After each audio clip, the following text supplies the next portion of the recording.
Mutton சுக்கா செய்கிறதுக்கு 400 gram mutton எடுத்து சுத்தம் பண்ணி வச்சுருக்கிறேன்.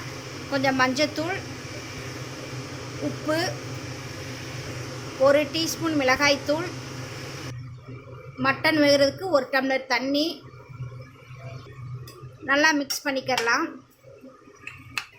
குக்கரை மூடி வச்சு 4-5 விசில் வச்சுக்கிறலாம்.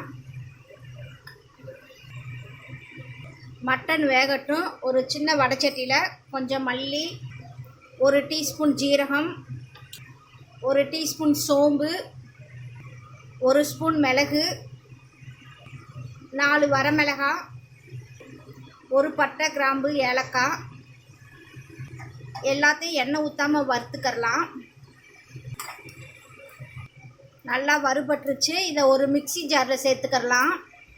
இப்போ பவுடர் பண்ணிட்டு வந்துடலாம். பவுடர் பண்ணிட்டு வந்தாச்சு. ஒரு வடைச்சட்டி அடுப்பில் வச்சு நல்லெண்ணெய் ஊற்றி கொஞ்சமாக சோம்பு சேர்த்துக்கிறலாம்.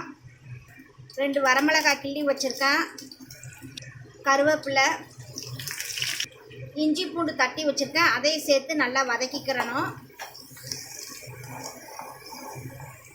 2 பெரிய வெங்காயத்தை கட் பண்ணி வச்சுருக்கேன், அதையும் சேர்த்து நல்லா வதக்கிக்கிறணும்.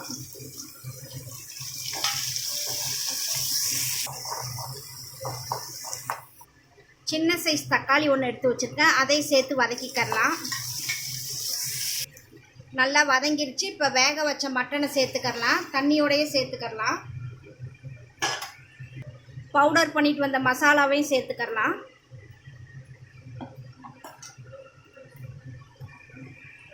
தண்ணியெல்லாம் நல்லா கொதிச்சு வத்தட்டும். தண்ணியெல்லாம் நல்லா வத்திருச்சு.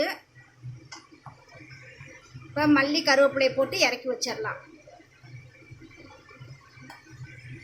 ரொம்ப டேஸ்டான மட்டன் சுக்கா ரெடி ஆயிடுச்சு.